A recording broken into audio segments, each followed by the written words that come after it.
pemerintah, segala bantuan ekonomi atau bantuan permodalan itu selalu berbasis legalitas. Saya yakin itu. Banyak kelompok administratif, banyak kelompok di desa yang hari ini punya potensi tetapi tidak paham legalitas. Nah, jadi saya secara pribadi memang sebelum kampanye melakukan itu karena tahu permasalahannya di legalitas. Pertama, saya lihat ada kelompok ikan di Greget, dia potensi ahli, ikannya juga ada, tetapi ada bantuan pakan dari pemerintah, dari kementerian, itu tidak bisa dapat karena banyak kesediaan. Ini perlu penguatan kelembagaan. Yang kedua, saya lihat juga, kita nggak tahu nih, peran kecamatan. Saya lihat peran kecamatan harus sudah ada tempat kebijakan kabupaten. Saya nggak tahu di kecamatan ada nggak inkubator bisnis atau sebut saja kalau nanti pemberdayaannya adalah dilakukan UMKM. Ada satu segmen bahwa di kecamatan perlu kelembagaan individu atau sebut saja bidang yang membawahi pembinaan tadi bisnis-bisnis lokal UMKM. Kalau Pak Ridwan Kamil One Village One Product atau sebut saja One Pesantren One Product, saya bukan pesimis. Pesimisnya lebih kepada One Regional One Product, saya bilang One Region One Product, karena antara desa A dengan desa B di satu kecamatan konten lokalnya sama. Bisa saja produknya sama, jadi bisa dilakukan misalkan dua desa produknya sama, tetapi penguatannya tadi kecamatan harus punya sebut saja bidang yang membawahi ekonomi kreatif di desa. Oke, ada UMKM dan Rindang, tapi sejauh mana kapasitas SDM, jumlah SDM yang bisa turun ke lokasi, karena ini penting. Nah, yang terakhir kelembagaan, saya melihat ada peran CSR yang nggak jalan. Perusahaan besar salah kaprah CSR di perusahaan. Saya dalam 3 minggu terakhir mendampingi BUMDes Desa Astana Japura. Saya dampingi kenapa? Jadi kelemahan di bawah adalah masyarakat itu tidak paham bisnis apa yang bisa dikembangkan di desa ini. Sebut saja BUMDes lah, yang kira-kira low cost tapi high impact, atau apa sih dibikin sedikit layakan sederhana. Akhirnya kita buat bareng-bareng dengan sistem bareng-bareng. Ya potensinya, oh di Asjab ini ada Pokpan, ada perusahaan ayam. Wah, ini sesuaikan nih. Kita bikin kandang ayam dengan basis teknologi ini sebenarnya. Kita buat, lalu hitung. Ternyata CSR Pokpan, mohon maaf kalau dikoreksi boleh, tapi saya belum kaji yang lain-lain. Itu yang namanya CSR menurut dia. Woi, orang desa sini, ini ada limbah, saya jual 2.000. Ini keluar jual 5.000 nih. Jual 2.000 moli, nanti kamu jual lagi dapat 3.000.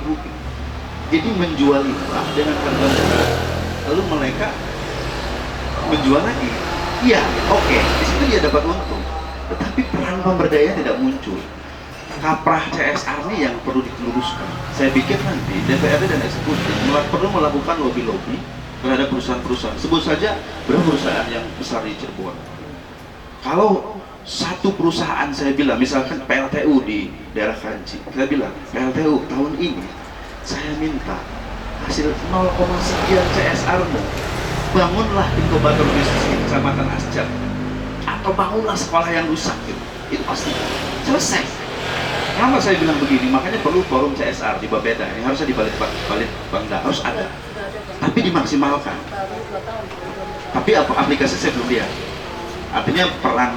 Kenapa saya lakukan ini? Saya pernah di Riau ngomong ke kepala dinas provinsi, Pak, di sini ada surat pembiayaan CSR swasta, tapi tidak muncul angkanya. Coba kumpulin perusahaan-perusahaan Riau, kumpulin semua. Ketika bilang perusahaan itu, wah ini yang saya tunggu, saya ini punya duit mau bangun apa buat masyarakat, saya tunggu perintah dari pemerintah. Akhirnya mereka bikin yang lokal-lokal aja, sumur, pinggir perusahaan, jalan akses, yang notabene impact sosialnya tidak besar. Nah, ini saya pikir terkait apa yang harus dilakukan dalam konteks membangun UMKM. Yang jelas kekuatan 412 desa dan dua itu adalah bagaimana menghidupkan ekonomi lokal, berbasis lokal, tetapi juga perlu pemberdayaan kuat. Dan saya merasa peran DPR bukan hanya peran legislasi, perencanaan maupun pengawasan, tapi juga punya peran moral, menguatkan, menginventarisasi potensi. Kalau seorang DPR tahu, ini ideal saya, tapi mudah-mudahan nggak tahu yang lain. seorang DPR tahu permasalahan ekonomi kecil yang terjadi, maka kebijakan dalam legislasi maupun dalam perencanaan itu akan muncul karena tahu dasarnya. Demikian dari saya sementara. Terima kasih. Terima kasih. Mas Eki, silakan. Unek-unek yang biasanya kalau pelaku bisnis itu ketemu aja, di lapangan itu seperti apa gitu. Enggak? Assalamualaikum warahmatullahi wabarakatuh. Sekarang hormat Pak Dewan, Kang Hasan, dan rekan-rekan lainnya. Saya dari HIPI, perkenalkan saya dari HIPI. Insya Allah mudah-mudahan apa yang kita bicarakan ini menjadi berkah ke depan. Saya kira ada 3 hal Kang Muiz. Jadi yang akan saya melihat dari tema tadi adalah Cirebon Social Entrepreneur. Jadi artinya saya memahami ada 3 hal yang memang bahas mana dulu nih. Social planner atau sosial pribadi untuk masyarakat langsung pribadi-pribadinya, atau social planner yang menggunakan kekuatan masyarakat di sekitar untuk usaha dalam satu usaha tadi, one product tapi dikerjakan oleh banyak orang.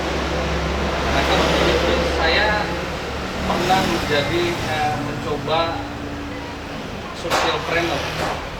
Saya coba dulu perikanan ikan lele. Ini uji coba yang kita lakukan, memang social planner melibatkan banyak teman-teman HIPI. Salah satunya ya dari perbankannya, permodalan, kemudian manajemennya, kemudian marketnya, dan mentalitas orang berusaha. HIPI tidak berhenti dalam satu pembinaan saja. Waktu itu saya ke Singapura mencari market, dan itu sebenarnya peluang besarnya luar biasa. Bahkan kita itu diminta 4 kontainer ubi jalar. Nah, karena memang kita bawa produk di sana adalah mangga, kita coba mangga itu pun sebenarnya satu mangga itu harganya 15.000. Coba bayangkan ketika memang yang tadi dikatakan sama Pak Dewan, ketika Greget itu menjadi sebuah lahan besar mangga yang dikelola oleh masyarakat. Saya pernah di Kecamatan Greget, PNS di Kecamatan Greget. Saya kira ada lahan yang luas sekali tanpa dimanfaatkan. Nah, ini yang menjadi sebuah kemungkinan untuk ini yang menjadi sebuah peluang untuk dimanfaatkan bagi masyarakat sekitar. Yang akhirnya turunannya itu ya tadi produk yang diversifikasi. Misalkan contoh buah mangga yang busuk dijadikan olahan. Saya kira pemerintah ini juga dinas koperasi ini sering-sering ngobrol dengan kita dan sering-sering ngobrol dengan kita seperti ini. Karena memang kita ini sekarang dituntut untuk kolaborasi. Jadi hari ini kabinet dan pemerintah sekarang sudah kolaborasi. Kenapa masyarakat sekarang di dalam pemerintah tidak kolaborasi? Itu yang menjadi sebuah targetan. Usaha tidak akan mungkin berjalan ketika memang masih ada riak-riak penolakan atau ketidaksetujuan. Tapi usaha berjalan ketika semua bersama-sama untuk mencapai sebuah profit atau keuntungan buat bersama. Nah, itu yang kita sebagai pengusaha itu pegang. Jadi contohnya kalau kita dalam satu proyek itu nggak mungkin kalau misalkan kita ada halangan kemudian untung. Pengennya pengusaha itu ketika proyek ini jalan, jangan pernah ada hambatan dalam administratif maupun dalam pelaksanaan usaha. Kenapa? Karena itu akan pengusaha itu menghitung langkahnya. Ketika di administratif dia menghitung berapa orang yang dia suruh isi bensinnya untuk beresin itu administrasi. Berapa langkah ketika terhambat waktu 1 jam 2 jam itu kerugiannya berapa? Nah itu yang menjadi sebuah kendala bagi pengusaha. Tapi di Kabupaten Cirebon ini benar kata Kang Hasan dan pemerintah itu eksekutif bahwasanya potensi besar ini ada. Tapi pemerintah eksekutif yang saya pikir eksekutif itu belum menentukan apa polanya bagaimana. Nah itu belum ada. Mudah-mudahan setelah pembicaraan di sini Kang Hasan menginisiasi kepada Bupati untuk memfokuskan kepada entrepreneurship atau di setiap desa. Solusinya sudah kelihatan sebenarnya Pak. Solusinya ada di mana untuk kemiskinan ini? BUMDes. IPMI ini sebenarnya ingin sekali kerjasama dengan BUMDes itu. Bagaimana caranya memaksimalkan BUMDes? BUMDes ini langsung kepada masyarakat, mengena langsung. Ini solusi yang memang menjadi sebuah program pemerintah, tapi ini solusi buat kerakyatan gitu. BUMDes ini bagaimana caranya pemerintah dalam artian pemerintah kabupaten mendorong desa itu membuat BUMDes sebanyak-banyaknya. Saya yakin perusahaan besar itu ketika BUMDes itu ada di 424 desa dengan berbagai macam, nggak akan bisa masuk ke Cirebon. Nah ini yang harus disepakati bersama. Ini namanya kolaborasi, kesepakatan